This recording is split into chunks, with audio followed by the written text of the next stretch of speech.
Good morning बच्चों। आज Dewadi intermediate college के ऑनलाइन क्लास में आप सभी लोगों का हार्दिक स्वागत है।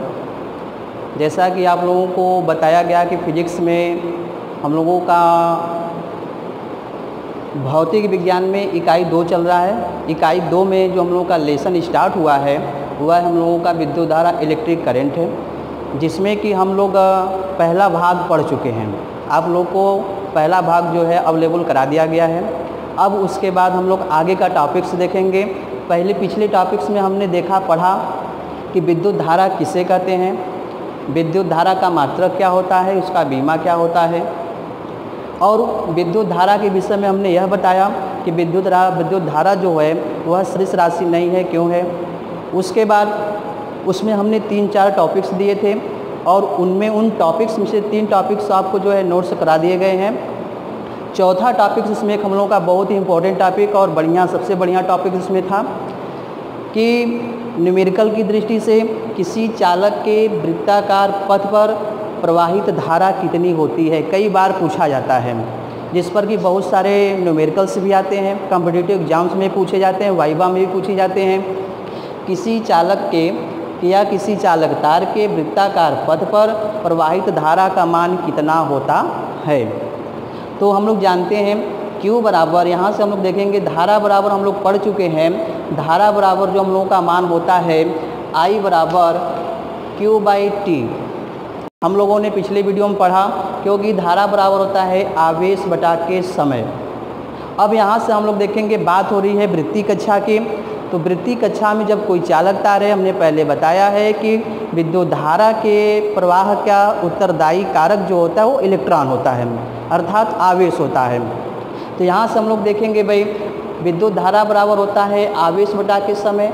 चूँकि पथ हम लोगों का वृत्ताकार है, वृत्ताकार पथ पर जब भी कोई इलेक्ट्रॉन या जब भी कोई वस्तु गति करती है तो वह एक पूरा चक्कर लगाने में उस समय को हम लोग परिक्रमण काल कहते हैं, जिसको हम लोग कैपिटल T से डिनोट करते हैं।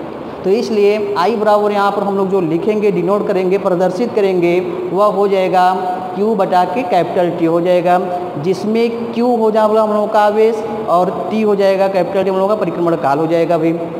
फिर उसके बाद हम लोग जानते हैं यहाँ से I बराबर, यहाँ पर हम लोग देखेंगे क्यों परिक्रमण काल कैपिटल T, चूँकि हमने पहले भी बताया है कि परिक्रमण काल के विषय में हम लोग पढ़ेंगे और देखेंगे।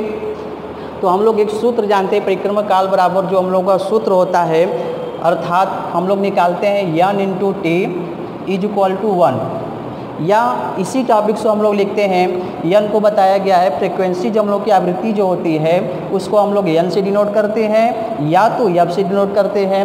तो हो जाएगा F/T = हो जाएगा 1। यहाँ से हम लोग मान निकालेंगे कैपिटल T का, तो 1 क्या हो जाएगा भाई, F हो जाएगा। तो वही मान उठा करके यहाँ पर देखिए हम लोग जब रखेंगे, तो चूँकि यहाँ पर यह हम लोगों का F जो लिखा गया है I बराबर यहाँ पर मिलेगा उस सूत्र से QF मिलेगा। तो हमने बताया F को हम लोग डिनोट करते हैं या तो N से लिखते हैं या तो F से डिनोट करते हैं। तो I बराबर हो जाएगा QF, या उसी को हम लिखेंगे I बराबर QN। यहाँ से हम लोग मान निकालेंगे भाई, ध्यान दीजिएगा, I बराबर Q हो जाएगा बटा के कैपिटल T का मान हमने अभी बताया। कैपिटल T परिक्रमण काल बराबर जो हम लोग का सूत्र होता है वह हम लोगों का सूत्र होता है T बराबर 2πr बटा के v, अर्थात एक चक्कर में चली गई दूरी बटा के कण हो चाहे इलेक्ट्रॉन हो उसका वेग।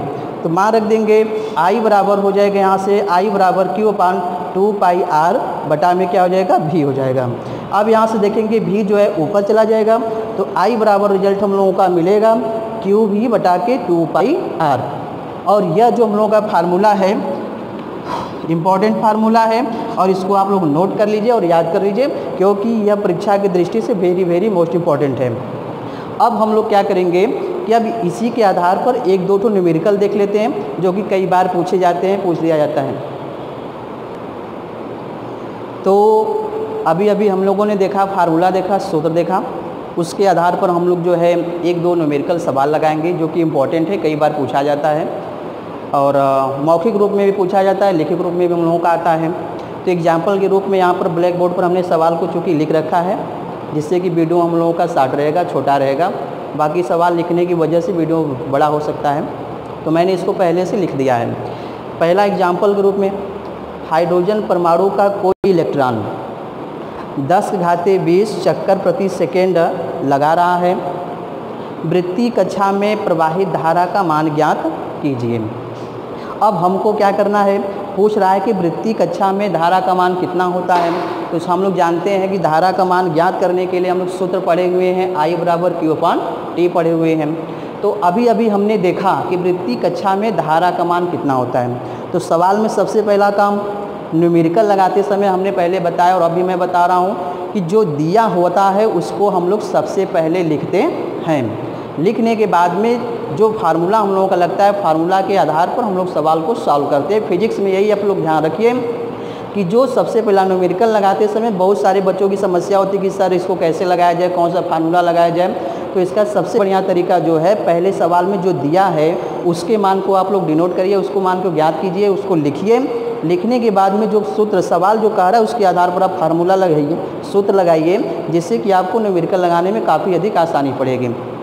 तो हम लोग को क्या करते हैं कि जो दिया होता है पहले उसको लिख लेते हैं। इसमें दिया है, इसमें F या N का मान दिया हुआ है। इसको हम लोग या तो फ्रिक्वेंसी हम लोग की जो होती है, आवृत्ति जो होती है, इसको हम लोग स्मॉल n से या F से डिनोट करते हैं। अर्थात N या F का मान दिया हुआ है 10⁻20 चक्कर प्रति सेकेंड दिया हुआ है। चूँकि पूछा जा रहा है कि इलेक्ट्रॉन 10⁻20 चक्कर प्रति सेकेंड लगा रहा है, वृत्तीय कक्षा में प्रवाहित धारा का मान ज्ञात करना है। अब उसके बाद में यहाँ पर जो इलेक्ट्रॉन है वो हमारे आवेश को मान को बताता है, इसलिए यहाँ पर हम लोग देखेंगे क्यों। आवेश जो हम लोगों का चार्ज होता है, चाहे वह इलेक्ट्रॉन हो चाहे वह प्रोटॉन हो, हम लोग जानते हैं कि उसका चार्ज जो होता है 1.6 × 10⁻19 होता है। तो यहाँ से Q का वैल्यू हम लोग देखेंगे 1.6 × 10⁻19 कूलाम हो जाएगा। अब आते हैं, पूछा है प्रवाहित धारा का मान ज्ञात करना है।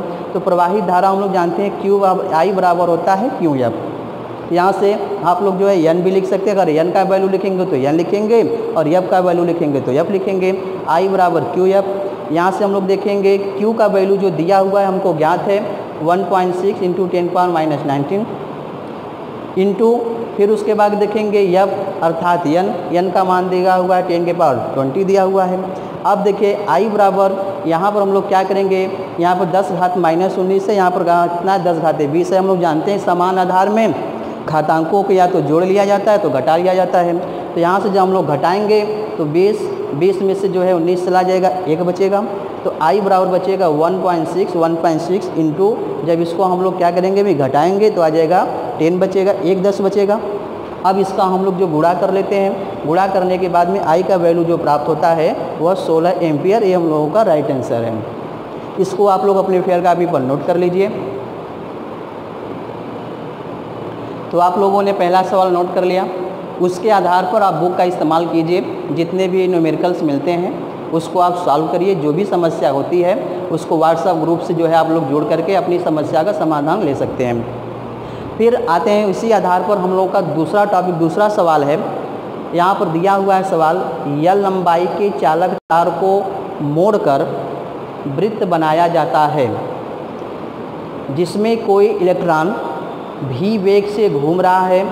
वृत्तीय पथ पर धारा का मान ज्ञात करना है। वेरी मोस्ट इम्पॉर्टेंट है, कई बार पूछा गया, 1 नंबर में कई बार सवाल को पूछा गया है। और बहुत सारे बच्चे जो है कन्फ्यूजन में पड़ जाते हैं कि सर इसमें L लंबाई का चालक तार है, v वेग से घूम रहा है, तो धारा कैसे मिलेगा।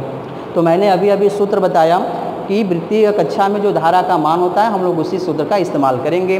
तो सबसे पहला काम कि जो दिया होता है, अभी मैंने बताया कि जो दिया गया है पहले हम लोग उसको लिखेंगे। यहाँ पर देखेंगे जो दिया गया है L का मान दिया है, L लंबाई का चालक तार है।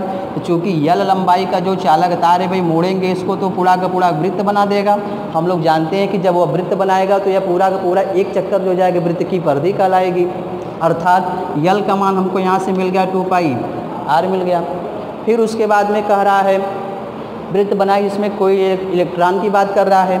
Q का मान दिया हुआ है, हम लोग Q का मान जानते हैं 1.6 × 10⁻19 कूलाम होता है।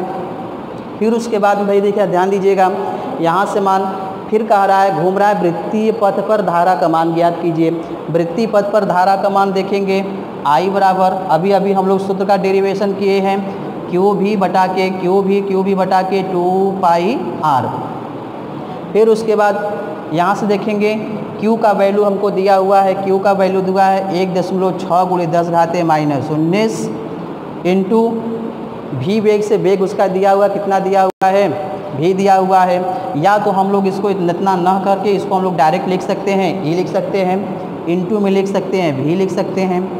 यहाँ से 2 पाई का मान रखेंगे, यहाँ पर हो जाएगा 2 हो जाएगा, इंटू में पाई हो जाएगा, इंटू में क्या हो जाएगा R। अब R की वैल्यू ध्यान दीजिएगा, यहाँ से हम लोग निकाल सकते हैं R का वैल्यू मिलेगा, तो R का मान निकालेंगे तो R बराबर हो जाएगा L बटा के 2 पाई, हम लोग इसके नीचे भगा देते हैं, ये 2 पाई हो जाएगा। यहाँ पर हम लोग क्या करेंगे, स्मॉल r की जो है वैल्यू रख लेते हैं, तो L हो जाएगा बटा में हो जाएगा 2 पाई हो जाएगा। 2 पाई से 2 पाई जो हम लोगों का कैंसिल, बचेगा अपने पास I बराबर ये भी बटा के L एम्पियर। ये हम लोगों का क्या हो गया भाई, आंसर हो गया। इसको आप लोग नोट कर लीजिए।